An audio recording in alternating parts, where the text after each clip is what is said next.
Francois van Coke is releasing his second solo album tomorrow. But lucky me, I have a copy in my hands right here. And here he is. He's going to tell us all about it. Hello. You better listen to it in private. Why in private? Because you just said you don't listen to Afrikaans music, but I you didn't say that. You said that. Okay, so you do.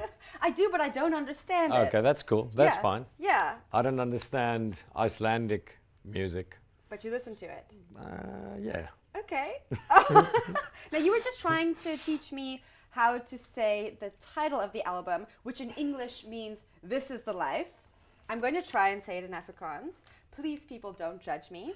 It's Hierdie is die...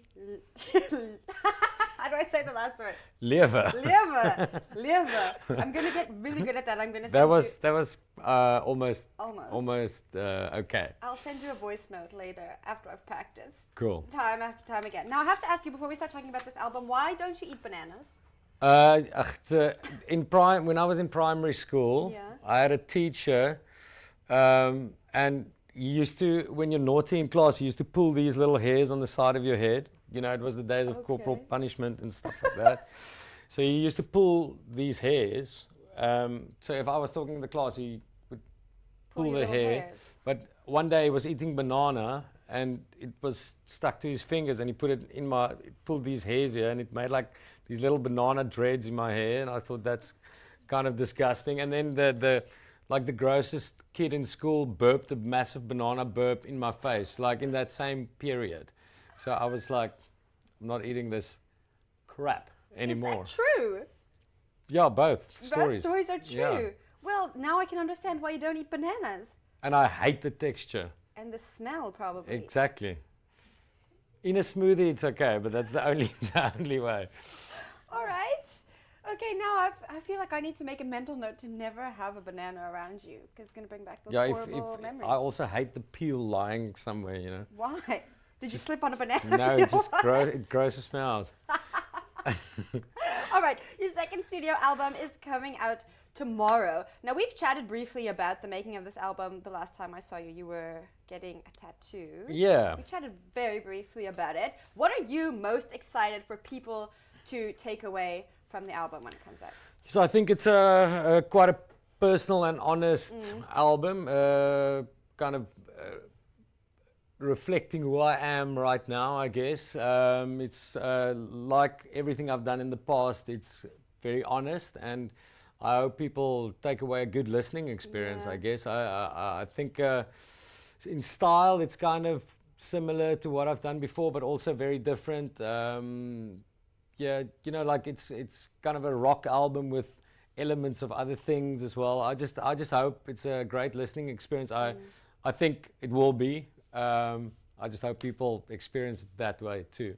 Now, you're a dad now. Has that changed the way you approach music? I know you wrote this before you became a dad. But now, when you're listening to music, when you're approaching music, has that kind of changed your perspective? Yeah, I think things has changed in the last 15 years that I've been making music. You know, like when I was 23, I had no responsibilities, no care in the world, no. Not even a bed. So not even a bed? Yeah, I had a mattress in a room, in a yellow room. So obviously your approach is different when there's no responsibilities and when there's it's kind of no holds barred, you know, nothing, it can't go worse, it can't go better now. Like obviously things have changed in the last 15 years. I've kind of made a career out of this, and I've got responsibilities now also as a parent. So I think the approach is completely different. It's it changes definitely. What's the hardest part about balancing this like rock star lifestyle and being a responsible parent? I haven't actually had the I haven't actually done that yet. Okay. I've just been parenting. Yeah, it's been like 3 months. I've kind of been Alex was born in November. I kind of had the month off. In December I was mostly around Cape Town, and January was kind of a mellow month as well. So the actual juggling is going to start tomorrow when the album launches. So it's going to be hard, you know. I obviously want to see my daughter, but it's going to be less. So, you know, quality time is going to get important from here on out. And the hardest part about just being a parent? I think no one really tells you how intense the first month can be, or at least the first time. It was hectic. It was a shock to the system. As beautiful as it was definitely a shock to the system. So, parents or parents to be, it's going to be hard, but amazing too. Now, if you had to describe the sound of this album in one word, or the feel. Yeah, it's a rock album. Well, that's not one word. It's a rock album. Okay. It's like rock. Rock. Just rock. I think it's a rock album with I can't describe it in one word. Okay. It's a rock album with kind of influences from everything I've been into when I was from when I got into music. So I think there's influences from pop to country to folk. Obviously there's I've played in punk bands my whole life. I think that attitude is still part of the thing. There's a couple of ballads on there. There's like fast rock stuff. And what's your favorite song on the album? My Heart at the moment. It's kind of a progressive, dancey rock song. The second track on the album, but it changes from day to day. I like I like all of the songs, I guess, because it's your album. Yeah. I don't think you should I don't think you should put out an album if you don't like everything that's on there. Which song gave you the hardest time? I think there's a ballad on there called Die Wêreld is Mal. The world has gone crazy. I think that one was the hardest to put down a final thing. It kind of started as a country ballad, but it turned out something very different. And I think that was probably the hardest one to get around. But sometimes a song takes one day, sometimes a song takes months to finish. So all of them kind of take work eventually. It's called The World Has Gone Crazy.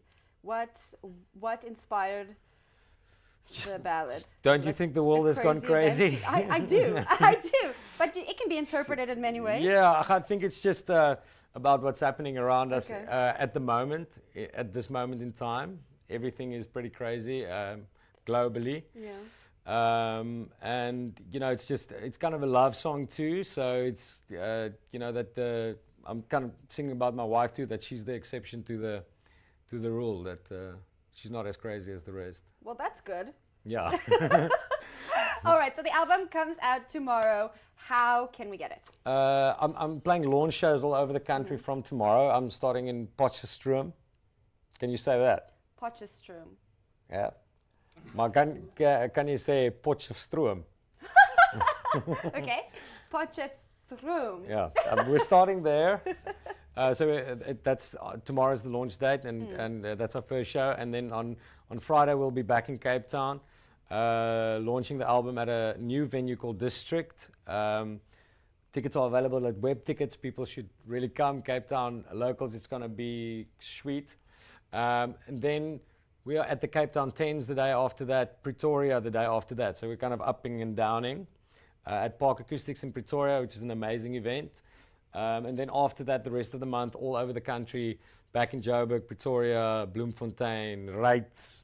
Have you ever heard of the place called Reitz? I have heard of it. Oh, I haven't. But until we played. Really? But, yeah.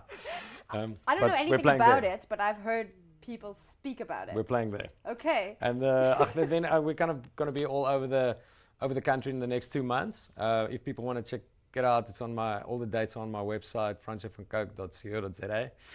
And I'm playing obviously with my fantastic band, Die Gevaar. And we're really going to put a lot of effort into the live performance and production. So I think it's going to be cool.